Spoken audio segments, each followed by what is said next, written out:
Fala, meus amigos, daquele jeitão? Olha, vem comigo que hoje a gente vai conhecer todos os desenhos que os super-heróis da Image dos anos 90 já tiveram.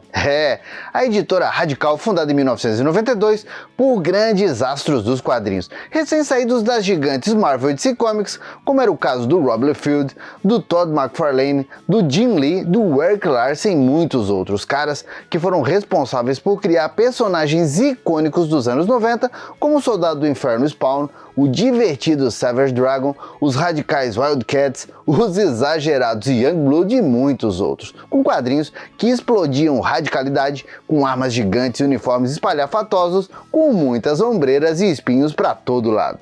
E essa explosão também atingiu outras mídias, como foi o caso dos programas animados feitos para o público infantil ou nem tanto. Então, se você se sentia radical lendo os quadrinhos da Image lá nos anos 90 e também gostava e ainda gosta de desenhos animados, seja bem-vindo a mais um Coleção em Ação Show! Dele, Fábio, tu tá atrasado pra escola!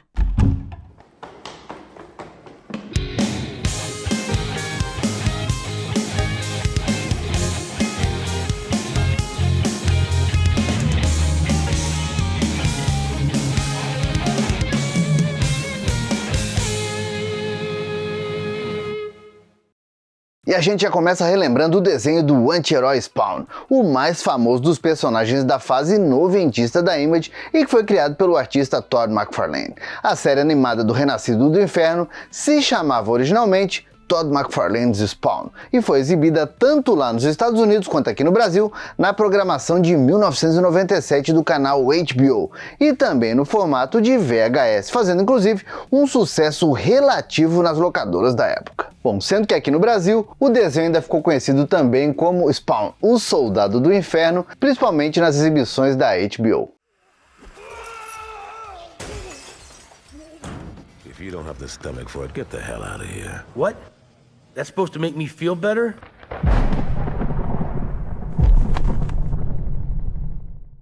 E essa série teve ao todo 3 temporadas, totalizando 18 episódios que tinham mais ou menos 30 minutos de duração. E assim como acontecia nos quadrinhos, apesar de atrair uma grande parcela do público infantil, Spawn tinha um tom bem pesado, já que o próprio personagem era uma alma atormentada do inferno, no caso o ex-militar Al Simmons, que trabalhou por um bom tempo como assassino do governo em operações secretas, até ser traído e morto. E, sendo um assassino e ainda sofrendo uma morte violenta, o Al Simmons acaba indo parar no inferno, aonde faz um pacto com o Tinhoso. E nessas, ele acaba voltando para a Terra para poder se vingar de quem matou ele e poder rever a sua esposa Wanda. É claro, todo mundo sabe, fazer um trato com o Sete Pele é pedir para ser enganado, e o anti-herói acaba voltando 5 anos depois da sua morte, e a esposa já fez a fila andar com o Terry Fitzgerald, o melhor amigo do finado, e para piorar, apesar de ter poderes quase ilimitados,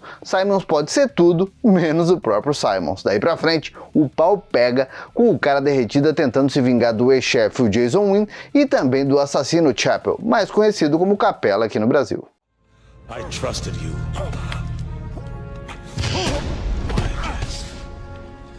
Why? You stupid son of a bitch. You were always the target. From the day we met, my job was to whack you.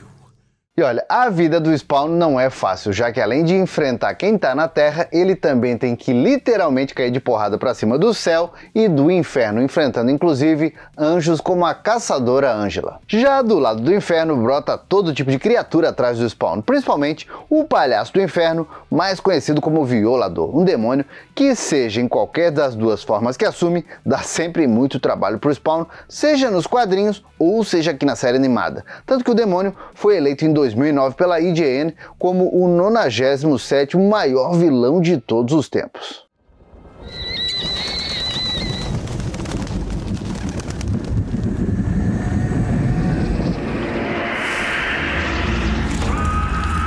Welcome back.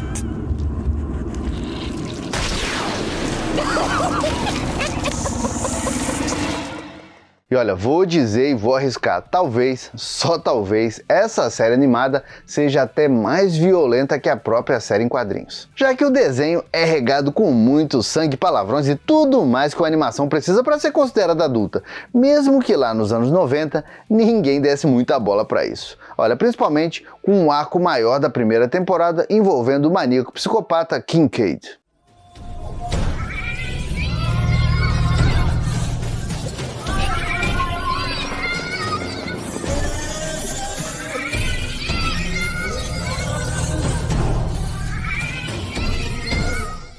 E olha, Spawn realmente foi tratado como uma animação adulta tanto lá nos Estados Unidos quanto aqui no Brasil, já que por aqui o desenho nem dublado foi e acabou ficando só legendado. Pelo menos a galera pôde curtir o sempre carismático Keith David como o ex-militar Earl Simons / Spawn, o soldado do inferno. O cara mandou bem demais na dublagem. Fora isso, a animação ainda teve a presença de famosos nas vozes, como o Eric Roberts dublando o assassino Peter em um episódio da terceira temporada, e ainda a presença da atriz Jennifer Jason Leigh e atores de presença como o saudoso Robert Forster e também o grande Ronny Cox. Olha, não é à toa que tanto lá nos Estados Unidos quanto aqui no Brasil, até hoje vários veículos especializados da mídia tratam Spawn, o Soldado do Inferno, como uma das melhores adaptações animadas já feitas de personagens dos quadrinhos. A série manda bem demais, tanto na história quanto nas animações. E agora amenizando um pouco mais o tom, outro personagem barra pesada da Image que ganhou o desenho animado foi o herói Savage Dragon, com uma animação mais voltada para o público infanto-juvenil da época, também conhecida como criançada remelenta e radical.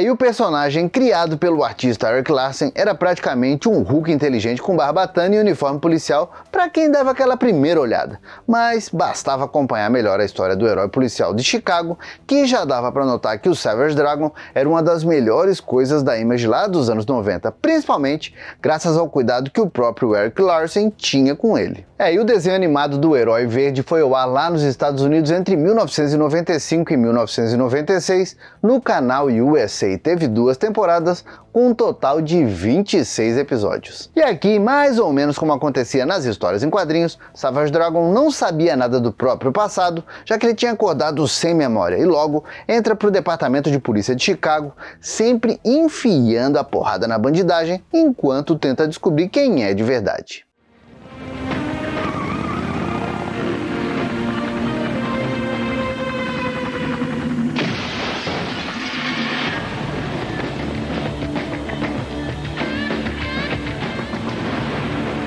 Now we have the dragon.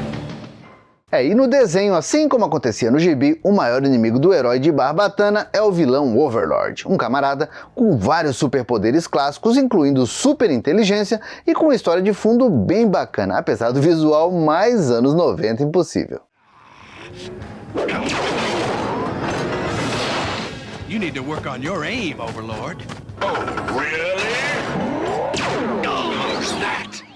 E além desse e de outros vários vilões, o desenho também trouxe personagens dos quadrinhos, como foi o caso da heroína She-Dragon e também o herói laranja Barbaric, e também o super-herói Star, praticamente o Homem-Aranha da Image. Olha, eu vou dizer, eu assisti alguns episódios desse Savage Dragon e o desenho tem uma pegada bem anos 90, uma animação até um pouquinho fraca, principalmente se a gente comparar com o Spawn, que a gente falou antes, mas olha, a história até que é legal, compensa bastante pelos roteiros, já que eles tiveram um aval do próprio Erik Larsen. E os 26 episódios do desenho têm histórias praticamente isoladas com começo, meio e fim, mas tem uma linha de fundo que termina com uma batalha final entre o Dragon e o vilão Overlord. Ou seja, foi um desenho que teve um final planejado. E não podia ser diferente, afinal o Erik Larsen sempre cuidou do Savage Dragon como se fosse um filho de verdade, tanto que desde as primeiras aparições em fanzines lá nos anos 80 e também na era Image, iniciada em 1992 até hoje, o Erik Larsen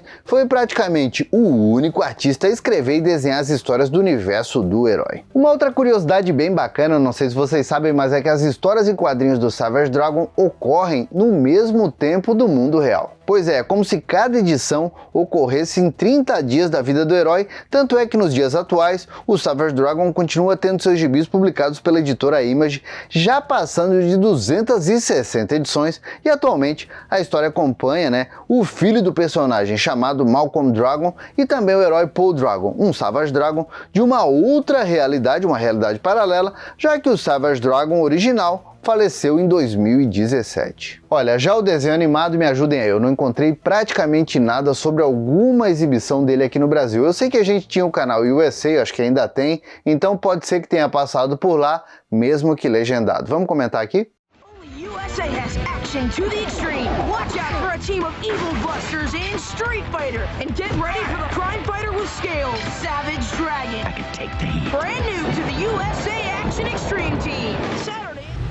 Aliás, comentem também se vocês gostavam dos quadrinhos do Savage Dragon quando a editora Abril publicava por aqui. Foi pouco tempo, mas eram bem legais. Diz aí. Outra coisa, eu quero saber também, tá gostando desse vídeo? Tá, né? Então, deixa aquele like felpudo e bora compartilhar. Talvez com aquele seu amigo ou com aquela sua amiga que adorava a Image dos anos 90, hein? E por falar em compartilhar, a equipe de super-heróis Wildcats, criação do grande Jim Lee, também teve um desenho animado muito divertido e que teve uma temporada com 13 episódios, que inclusive foram dublados e passaram nos domingos da Record ali por 1997.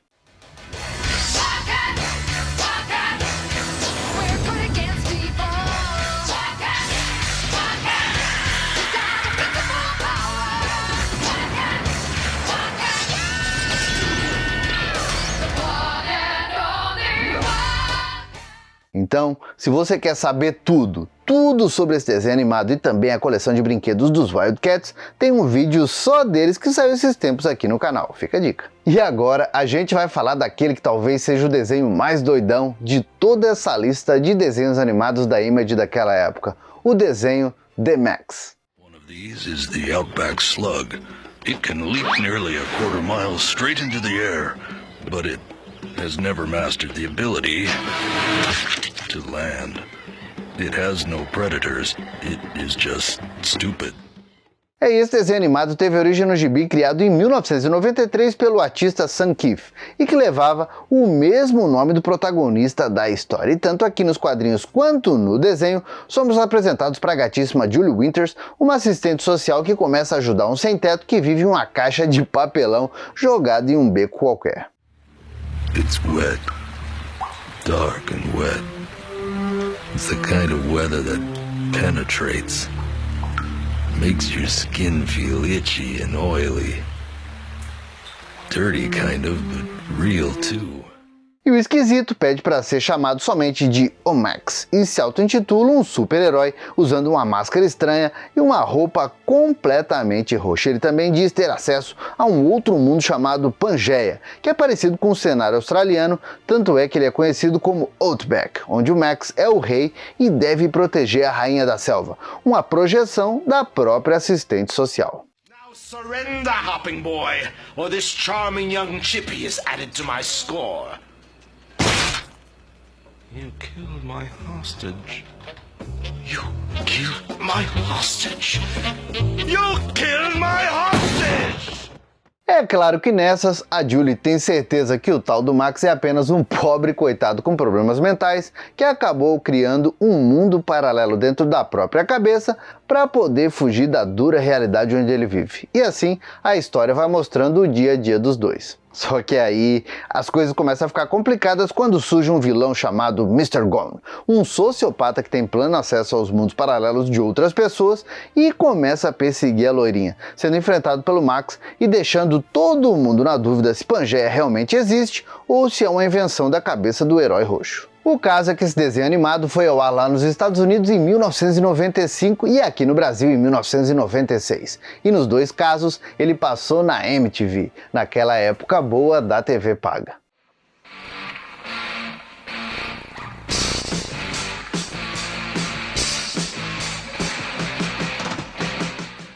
Aliás, foi a própria MTV quem produziu os 3 episódios dessa animação, cada um com aproximadamente uns 11 minutos de duração, e assim como foi o caso do Spawn, foi exibido legendado, mantendo o ator e dublador Michael Halley como The Max, e a atriz Glenn Stalken como a mocinha Julie, e o dublador Barry Stigler como o assustador Mr. Gunn. The Max chegou a ser lançado também legendado em VHS aqui no Brasil pela nostálgica Sick Home Video, e ali por 1999 ganhou uma reprise no canal Locomotion. Gota a gota, la víctima se vuelve criminal. Gota a gota, tu mente se transforma en The Max. Gota a gota, todos los episodios en el maratón de The Max. Este sábado, 17 de junio, en Locomotion. E foi nessa fase da Locomotion que o desenho acabou sendo dublado finalmente pelo estúdio Master Sound. E aqui entrou o dublador Afonso Amajones dando voz para o The Max e a talentosíssima Márcia Regina dando voz para Julie Winters. Tudo muito legal, tudo muito bonito, o único problema é que essa dublagem é considerada tão rara, que ela nem existe mais, então ela é considerada Lost Media hoje em dia. Para compensar, se você curte uma história cheia de entrelinhas, The Max é facinho de encontrar legendado na internet desse mundão sem porteira. Eu vou dizer, hein, essa lembrança até merece uma inscrição aqui no canal, caso você ainda não seja inscrito. Tá chegando agora? Já tá aqui um tempinho, mas ainda não se inscreveu? Bora lá! Não precisa nem achar que é super-herói para fazer isso, basta clicar no botão e quem sabe badalar o sininho. E outro quadrinho bem famoso da Era de Ouro da Image foi Witchblade, criação do artista Mark Silvestre e que foi lançado lá fora em 1995. A série clássica apresentava a história da heroína Sarah Pezzini, uma policial de Nova York que encontra uma manopla mágica chamada Witchblade e que passa a usar a policial como um hospedeiro. Então o negócio era bem básico, cada edição mostrava a heroína enfrentando forças sobrenaturais e também tentando ali aprimorar o poder da Witchblade. Enquanto, é claro, conhecia outros personagens como o anti-herói Darkness com os poderes das trevas usando o mafioso Jack Staccato como um hospedeiro, mais ou menos como a Witchblade fazia com a Sarah. Enquanto Darkness chegou a ganhar 2 jogos bem divertidos e que foram lançados tanto para o Xbox 360 quanto para o Play 3 ali entre 2007 e 2012. Já a heroína Witchblade ficou tão famosa nos quadrinhos, chegou a ganhar uma série com atores e foi estrelada pela atriz Ian Butler. Série essa que inclusive teve 2 temporadas, cada uma com 12 episódios e passava na TNT. Lembram dessa?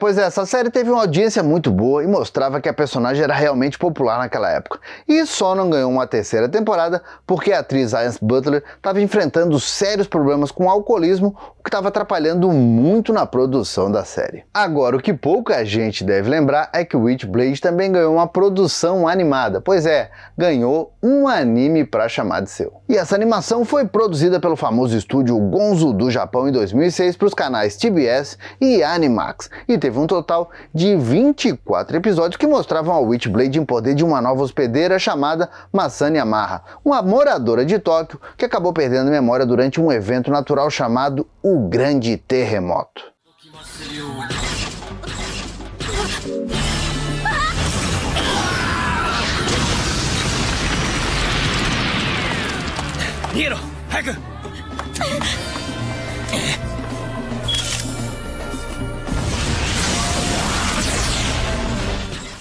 Então, o anime mostrava a heroína descobrindo o passado aos poucos enquanto enfrenta as forças sobrenaturais do mal e tentava levar a vida de mãe solteira, criando a filha da melhor forma possível em uma cidade que tenta se recuperar de uma quase destruição total. E como todo bom anime, essa série tem um começo, um meio e um fim, com várias histórias que tinham ali uma pitada de aventura com bastante terror e drama. 私を解放してください。呪われたこの体を消してください。ちょっと待って。それって、私に？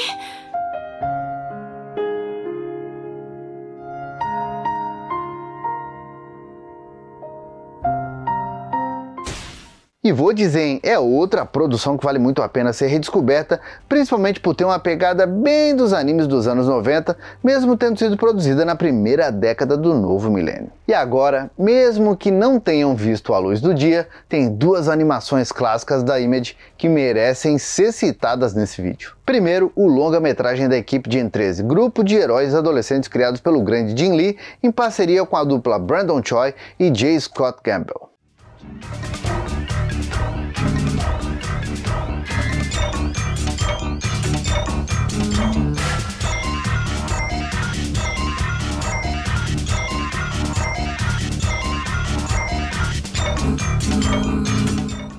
E assim como acontece nos quadrinhos, o longa animado acompanha uma missão heróica da equipe formada pelas heroínas Caitlin Farshield, Granizo e Queda Livre em companhia dos heróis descolados Grund e Queimada, sempre sob a proteção do agente renegado John Lynch, já que eles vivem sendo perseguidos pelas forças do governo que criaram a equipe como um experimento secreto.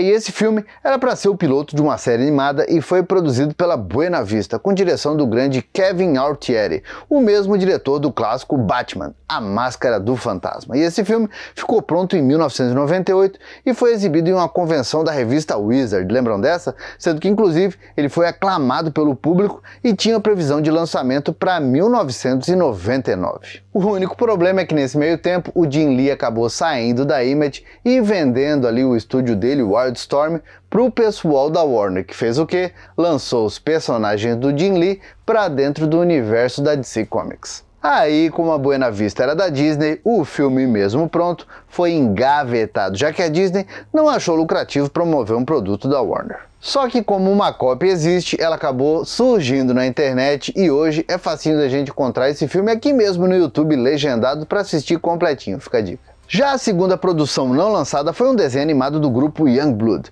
uma criação do sempre polêmico Rob Liefeld. A equipe, que era uma mistura de X-Force com os Vingadores, tinha histórias baseadas no conceito de um grupo de super-heróis do mundo real, vivendo a fama de ter superpoderes. Poderes que, é claro, eles usavam trabalhando para o governo, enfrentando ameaças tanto dentro do solo norte-americano quanto fora dele. E a equipe era formada por heróis genéricos como Badrock, o arqueiro e líder Shaft, Sentinela, também o Cougar e mais uma penca de heróis, até mesmo o anti-herói Capela, o assassino do Walt Simons, o Spawn.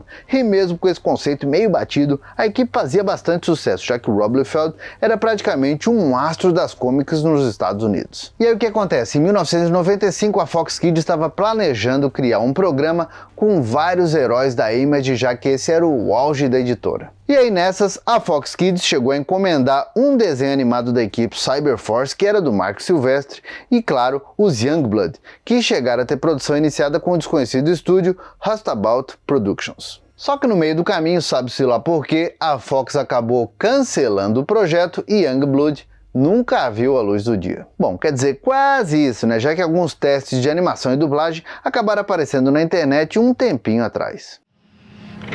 Attention, Youngblood team. Stand by for drop.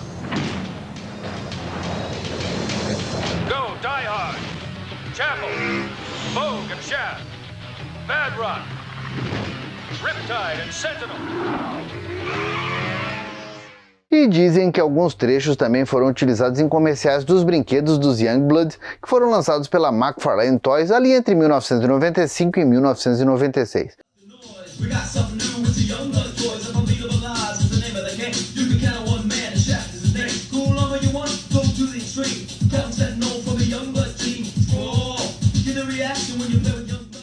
Mas e aí, será que esse desenho animado dos Youngblood daria certo ou foi melhor ficar cancelado, ficar lá engavetadinho, hein? Comenta aqui pra gente falar mais a respeito disso e comenta também se vocês gostavam dos quadrinhos da Image daquela época, hein? Quem sabe a gente faz um programa a respeito disso, hein?